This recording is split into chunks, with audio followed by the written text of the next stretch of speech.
the process is very good. It has shown an improvement over the years. The Electoral Act has worked wonders. What the National Assembly has done has proved to be very good. The system has been changed. You have BVAS now that is an improved from the card reader. Accreditation of voters is very effective, and you can see the validation and critical segments of the elections. Having the integrity as expected. We are improving. We are improving tremendously. So on the issue of security, sir, a number of people were expecting that the military and the police would be rolled out in large. But looking at Lagos and all the other reports that arise news is gotten around the country, we're not seeing them in numbers, but everything still seems to be fairly calm so far. Do you have any concern about security, and do you have any feedback from any of your followers who are members of APC? And secondly, in terms of the duration of the registration process, how long did it take you, and are you happy with how quickly you were able to get through that process? Accreditation didn't take me but a minute to be accredited as a valid voter and as the person who is owning the card. The voting exercise itself was smooth. The distribution of the voters, the voting paper this time is shorter. I think because there are less parties contesting for various offices. That made it, more efficient and effective. For security, the security are doing their good job. They are not supposed to be in the area of voting. We don't want intimidation of voters. We don't want them to have fears. We don't just want them to corrupt the process. So they be around the country supervising various segments. We cannot have the number of security on one-to-one basis in every location. Peaceful locations don't require control, just require integrity of the people to behave, to comply with the system, vote and go. It's a celebration of freedom. Okay, very quickly, sir. One of the former presidents of Nigeria, President Goodluck Jonathan, was on air today. He said that the lives of Nigerians are more important than any politician's ambition. What would you say if you were not to emerge as the next president-elect of Nigeria? What would be your reaction to that? Look, a Democrat, a true Democrat, must accept the result of a free and fair election. You, as a Democrat, must have faith in the system. And once you have faith in the system, it is not a problem to accept the result of a free and fair election. Perception is one thing. Rare occasions that you have,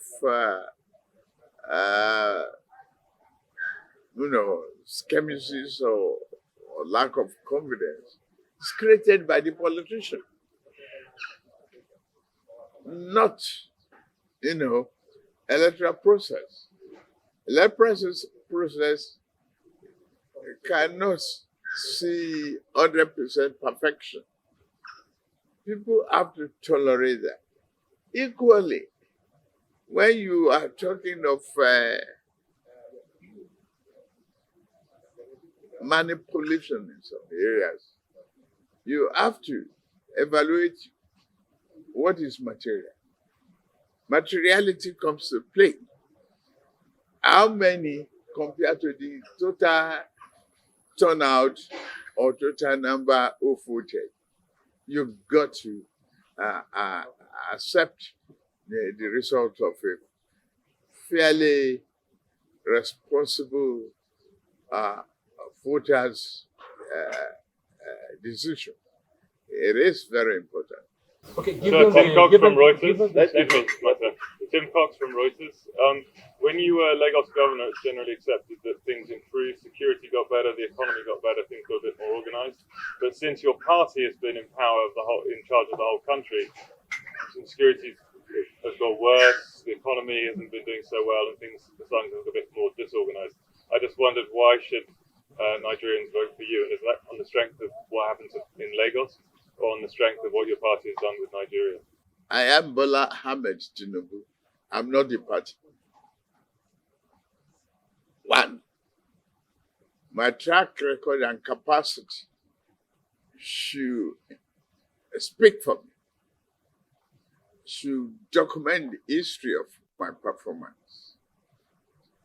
Nigeria can vote across the party, which they want. Vote for the individual. Party is a symbol and a platform for you to decide where you belong. What is the ideology? What will a progressive party like ours stand for? I have the agenda well published, well articulated, and I've worked so hard visiting various states and our public fora. I had been effective in selling my program. I've worked more than any other politician in this country to show the capacity and what is necessary. My program is well articulated, well set, well distributed, and I've met the people on one-to-one in town hall, in rallies, on individual focus groups, and others, being able to answer their questions. They've seen my track record in Lagos. Lagos is a nation by itself, I would say, and within the country, and I've performed exceedingly well. The record is there. Go and look at Lagos. You are in Lagos. Relate to the past. What had happened here before? We pick dead bodies on the road. We have rebels all over the place. We have a chaotic traffic system. We have, banditry, robbery, daytime and nighttime. Today, the night time of Lagos is back. You enjoy yourself tonight if you are not too busy. Go to a nightclub, enjoy, have fun. That's it. You see, Lagos is improved. Lagos has the capacity to be on its own. It has moved from the down below number 102 or so then to this third, second, fifth largest economy in Africa. Come on, clap for me. Your Excellency, sir, when you got to Ikeja, the venue of the voting, you worked with a good number of people from a particular point to another point where you actually exercised your franchise. That was impressive, according to what we heard from people. Now, people want to turn around for the better in this country if you eventually become the president of Nigeria? What are those three major areas that you focus on, like your message to Nigerians as they move forward to the future? One of your colleagues mentioned security. You see, you have to provide security for the people. You have to emphasize security and be able to create the environment for private sector to invest for growth in the country. You have to define and bring the economy, revive the economy to the extent it will serve the largest number of people in a highly populated country like ours. Yes, you might see the challenge as trying to fetch water from a dry well. But it is possible. Yes, it is possible. We have to commit ourselves to it, integrity, character of people, their patriotism. We have to be involved in the civic education in terms of democracy. We have to be able to account for the account for stewardship is necessary. Accountability is part of the hallmark of democracy. You have to make the people your first priority. That includes security, economy, education, child education, and infrastructural development that we energize the workforce and build the country. It is a priority for me. I don't know of other candidates. I'm not here to sell Nigeria. I'm here to market Nigeria to the rest of the world. I'm ready to compete with the rest of the world. I'm ready to stimulate growth and form a transformative government, all inclusive, regardless of your political platform. I have done that in Lagos. It's not tribal, it's not religion, it's dedication to service. You're serving the people. You must commit yourself to that, to build a country. And that is what we are trying to do. That's why we take two more questions and we'll have it. So I would like to find out from you, sir. My name is Tomo Bazwai from AIT, sir. Why do you feel very confident that you are winning these elections? Because I've worked harder than anybody else. I have integrity. I have the greatest track record among them. Those who had been there before, what did they do? If they have done well, we won't be in this situation. That's why we need the changes. If they have done well for this country, yes, we can look at the world and say the ravages of diseases and COVID-19 and others has given us a setback in the value chain and delivery of goods and manufacturing and all of that. But still, you have to work a program that will get you out of the hole. And it's, knowing what to do, bringing the right people to be a team player. Teamship is critical in this matter. Nigeria has talents, potentials, but we cannot just continue to talk about potentials about the people if we don't use them and don't use them effectively well. The hallmark of a leader is his ability to do what ought to be done at the time it should be done. Yes, Final question, so, final question. Let them go on. Okay, if it's not. Quick one, sir. My question is 2015.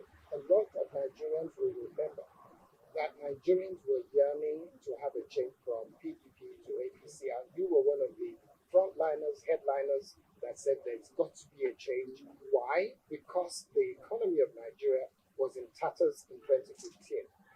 And what was said then was that we are broke as a nation. 2023, 8 years after, we're in a worse situation. That's what the economists are saying. And you just said now here that you're distancing yourself because you are Asiwaju Bola Ahmed Tinubu and not APC. I'm not APC. Yes, sir. Is that not true? That is very true, sir. So my question, sir, is I cannot be the platform. Yes, sir. I can only use the platform Yes, sir. So my question to reach the people. yes, sir. I can only promote, and articulate my vision for my country. What I believe as a progressive government.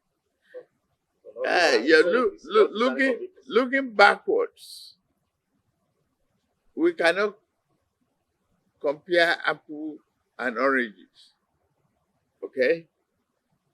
What was the situation of the economy in 2015?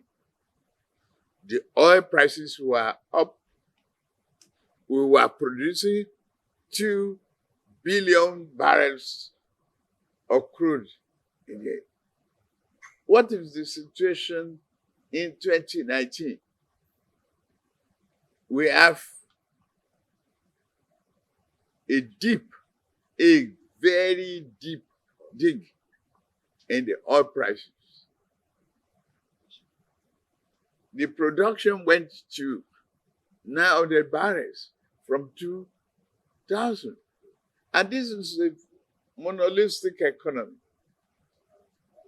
that depends on the oil production. Is it done by who? We have security that didn't do what they ought to be doing. We complain of oil theft. Our production capacity was known. We have a government that spent close to 15 years, if not more than that, I don't have the data, to amend and improve on Petroleum Act. They didn't look for the bottleneck. They didn't accelerate their collaboration with the National Assembly. They didn't get the private sector oil company involved. They didn't keep their promise. That's why we operated them. They went away. The challenge we face in 2019 is different. You have a dedicated leader, sincerely in Buhari, committed, but he's not an economist. He has to face, a very, very challenging situation of economy. He has to face population growth, graduate students unemployed, too many of them. They were not creative enough to accommodate, creative ways of getting the economy going in so many areas of opportunity. Even social media is now a source of revenue for some people. Talented artisans and all of that. Creative industry was not well promoted. And all of that cumulated in less energy for the economy. The vision is different. So with your vision, sir, I mean, with my vision, is different. You could see Lagos. You could see the infrastructural improvement. You could see the taming of the Atlantic Ocean. Go there now and see. If you don't bring and convince the private sector on the need to collaborate and work together to promote the interests of the country, you cannot have progress. That is my own way. I've articulated my agenda. I've said the priority. I am a member of APC. I'm not the APC. I'm striving to become the leader of APC. If I become the leader of APC through this election, whether I will change the APC philosophy and attitude, you don't know what I will do. And I'm not ready to tell you that. I'm waiting for the result of the election. It is then I can rework. But I say the partnership between the private sector and the public sector had to be harmonized, encouraged. You look at various segments of the economy to actualize the dreams of Nigerians, including yours. And that is what is important to me. And I'm saying categorically, I'm better than the others. I've been exposed. I'm from a private sector background. What is an age? I can demonstrate. I've demonstrated that capacity, ability, and a vision in Lagos State. And I believe I am better than any other candidate running on this election today. I am. And I am confident I will win.